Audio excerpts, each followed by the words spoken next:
Nous sommes la moyenne des personnes que nous fréquentons.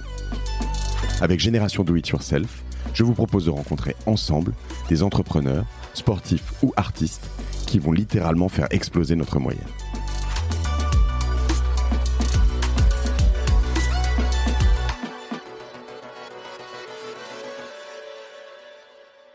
Comment est-ce que toi tu progresses aujourd'hui encore ? Ça, c'est une question hyper intéressante que je me suis beaucoup posée suite justement à ce seed et à la croissance des équipes. Comment en fait je fais pour... ma grande question, c'est comment je fais pour vraiment prendre ma place, parce que du coup je suis CEO aujourd'hui. Donc comment je fais pour vraiment prendre ma place de CEO, de team leader, inspirer mon équipe. On sait pas faire. Enfin moi je savais pas faire en fait. J'apprends. Et en fait, on est seul quand même. Donc c'est une vraie question de franchir cette nouvelle étape. Et ce que j'ai fait, du coup, depuis 6 mois, c'est déjà de relire les basiques. Tu vois. Je sais que Nico, t'as parlé du bouquin The Great CEO Within. Moi, j'adore. Et je l'ai lu plusieurs fois depuis le mois de septembre, presque. Je l'ai fiché, le bouquin. Et je l'ai toujours pas encore lu, d'accord. Okay, il est court, il va droit au but. Moi, j'aime bien parce qu'il a un parti pris. Il donne des conseils. Après, tu suis ou tu suis pas. Mais il te dit, voilà, fais ça, fais ci. Tu vois, et quand t'es tout seul, t'as besoin un peu de ça. Et c'est pas un truc de trop de geek. Non, je veux dire, de geek. Enfin, quand je dis geek, c'est geek entrepreneur. Parce que moi, j'ai un côté geek entrepreneur, dans le sens où tu vois, des lectures comme ça, je peux m'en fader. Ouais. Il est un peu geek entrepreneur, oui. Ouais. Mais moi, je l'ai recommandé à tous mes aides. D'accord. Ils l'ont lu, ils ont aimé. Mais ils doivent le lire, là. Okay. On en a parlé hier. D'accord. Donc, je me suis refait ce bon basique.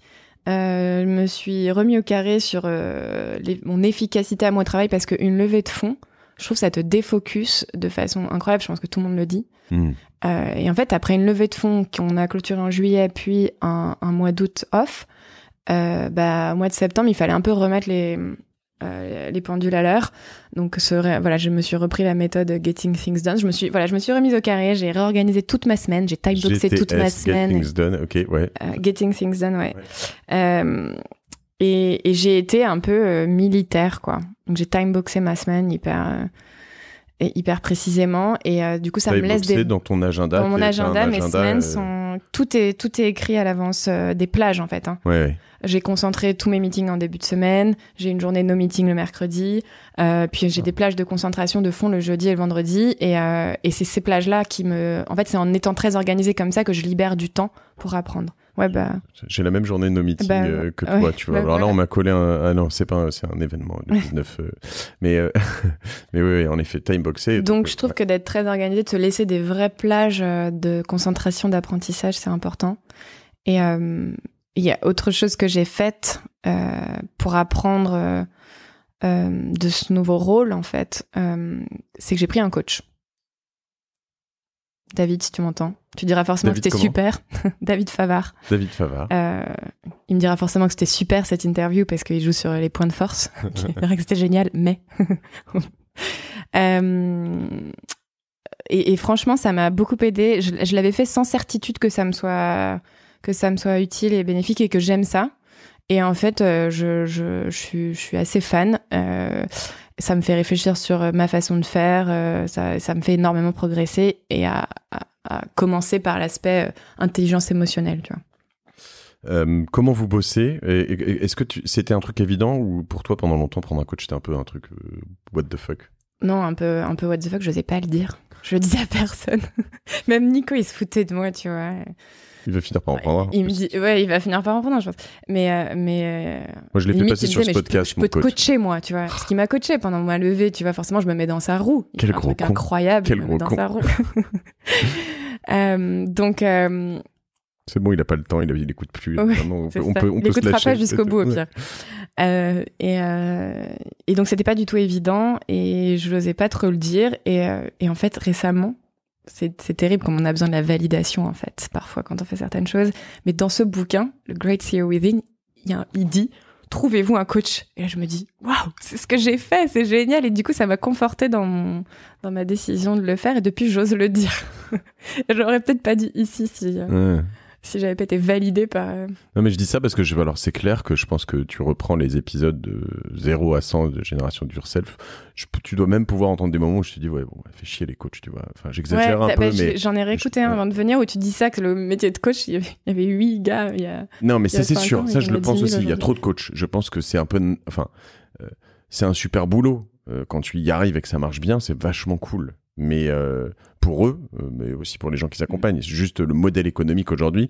On est passé de 6 000 coachs, je crois, à 60 000 en quelques années. Enfin, du coup, il y en a quelques dizaines de milliers qui vont avoir des problèmes pour vivre, tu vois. Maintenant... Après, c'est pas du tout un coach business. Pardon, je t'ai interrompu. Ouais, non, je t'en prie. C'est pas du tout un coach business pour moi. C'est un coach sur mon rôle de CEO et comment j'apprends à l'être. Et à remplir ce rôle. Mais on parle pas de business. Mais tu as raison. Alors, c'est un coach professionnel, entre guillemets, c'est-à-dire, mais même potentiellement un peu plus. Enfin, il gère pas mes aspects de vie privée, mais tu vois, si je lui dis que je vais, à la limite... Ah, donc t'en as un aussi ? Oui, bien sûr. Excellent. Bien sûr. Tristan, je l'ai fait passer à épisode 200. Voilà. Et Tristan Viscock... qui peut plus accepter personne parce qu'après l'épisode 200, il en a pris tellement plein la gueule, j'exagère un peu, mais il y a 2-3 personnes qui me l'ont redemandé récemment, j'ai recommandé, qui m'ont dit mais il va me changer la vie. J'ai dit non, en fait c'est toi qui vas te changer la vie. Ça, le truc, c'est là où il est très bon, c'est que Et on en reparlait avec David récemment, et il m'expliquait le métier de coach, c'est pas de trouver les solutions pour toi, c'est juste de t'amener à réfléchir et de t'amener là où de te permettre de tracer ton chemin à ta façon. Donc c'est effectivement le gros du boulot est fait par le sujet. J'ai l'impression qu'il y a des courants qui commencent à dire que c'est n'importe quoi aussi, assez nouveau. Alors voilà.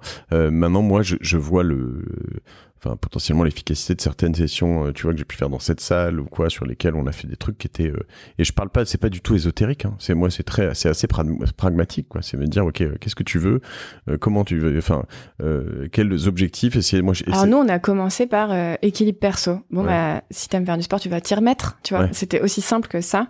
Et c'est ce qui a fait que j'ai accroché, d'ailleurs, je pense, avec mon coach, c'est l'aspect sportif, parce que c'est un sportif, intensif, et moi j'ai été très sportive aussi étant plus jeune, et j'avais vraiment envie de renouer avec ça, et je m'épanouis vraiment dans